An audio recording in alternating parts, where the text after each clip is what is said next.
Assalamualaikum warahmatullahi wabarakatuh. Kami dari kelompok 4 Psikologi Konseling Keluarga yang membahas tentang problematika dalam keluarga dan juga perkawinan. Yang dosen pengampuhnya Dr. Hardiani MPD Kons, yang anggotanya saya sendiri Widya Anaperta, rekan saya Vela Tiara Putri, Tasya Permarte Helmi, dan juga Widya Rahma Putri. Selamat menyaksikan. Yang membahas tentang yang pertama, problematika yang terjadi dalam perkawinan. Yang kedua, solusi terhadap masalah-masalah perkawinan. Yang ketiga, problem yang terjadi dalam keluarga. Yang keempat, solusi terhadap masalah-masalah keluarga. Permata Helmi dengan NIM 1930108078. Pada bagian pertama, saya akan membahas tentang problematika dalam kehidupan perkawinan.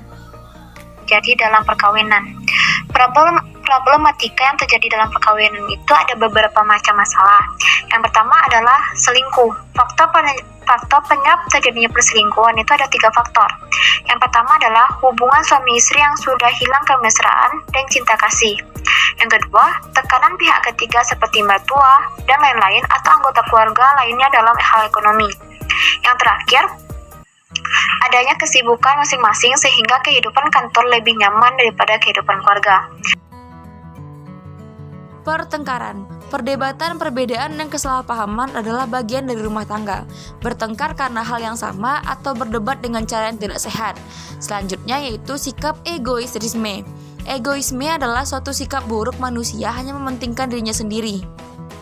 Yang lebih berbahaya adalah sifat egoisme, yaitu sifat menjadikan dirinya sebagai pusat perhatian yang diusahakan oleh seseorang dengan segala hal.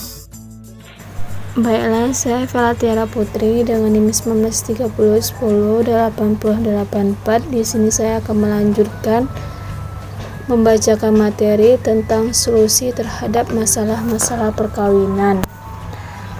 Solusi terhadap masalah-masalah perkawinan yang pertama yaitu strategi yang harus dilakukan oleh pasangan adalah suami bekerja dengan tekun dan istri dapat membantu dalam menjalankan peran masing-masing. Saat suami putus kerja atau mengalami kesulitan dalam pekerjaan, istri dapat membantu mencari nafkah tambahan sehingga kebutuhan finansial keluarga dapat diatasi dengan baik. Yang kedua, membuka kembali komunikasi yang lebih positif dan mengembalikan kebiasaan positif yang dapat menguatkan intimasi dan komitmen pernikahan. NIM 1930108088 akan melanjutkan pembacaan dari rekan saya tadi, yaitu materi yang ketiga mengenai problematika yang terjadi di dalam keluarga. Yang pertama yaitu ada KDRT atau tindak kekerasan dalam rumah tangga, merupakan salah satu gejala abnormal dalam masyarakat karena bertentangan dengan nilai-nilai dan norma masyarakat. Kondisi dari gejala abnormal ini semakin berkembang dan mencuat ke permukaan, seperti terjadinya bermacam kasus suami memukul, membakar, dan bahkan membunuh istrinya sendiri. Tindakan kekerasan dalam rumah tangga disebabkan oleh berbagai faktor, antara lain faktor ekonomi, kultur hegemomi yang patriarkis, merosotnya kepedulian dan solidaritas sosial, masyarakat miskin empati, dan belum memasyarakatkannya.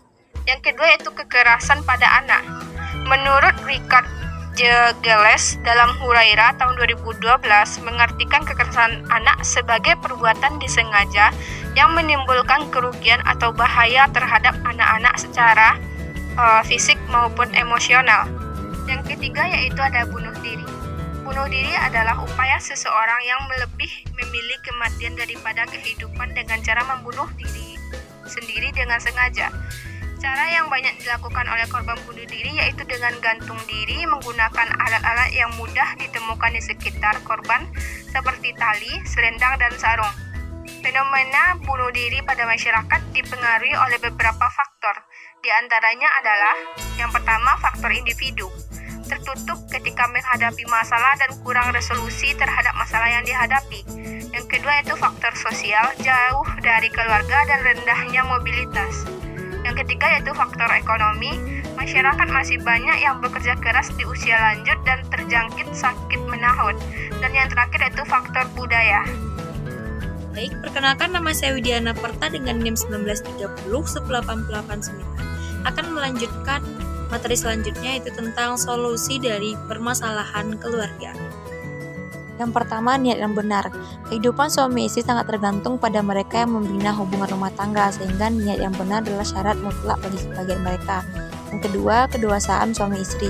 Kedewasaan pasangan suami istri yang akan menentukan keharmonisan dalam rumah tangga, karena kedewasaan akan lahir keluas hati dalam memandang persoalannya. Selanjutnya, melaksanakan hak dan kewajiban. Kewajiban suami terhadap istri adalah memberikan mas kawin, memberikan nafkah lahir batin kepada anak, menggauli istri yang baik, mengajarkan ilmu agama, memerintahkan perbuatan baik dan mencegah perbuatan mungkar, melindungi istri. Sedangkan kewajiban istri terhadap suami adalah patuh dan berbakti kepada suami dalam segala hal. Saling setia. Kesetiaan suami istri adalah syarat mutlak bagi terciptanya kebahagiaan rumah tangga, dan kesetiaan akan lahir rasa saling percaya, rasa tenang dan kebahagiaan. Selanjutnya, menjaga kebersihan lahir batin. Menjaga kebersihan adalah kewajiban bagi setiap muslim. Kebersihan yang diwajibkan oleh Islam bukan hanya sebatas kebersihan lahiriah, tapi juga kebersihan batiniah. Mungkin hanya itu saja penyampaian materi kelompok 4. Terima kasih kepada teman-teman dan ibu dosen sudah menonton. Thank you for watching. Dadah!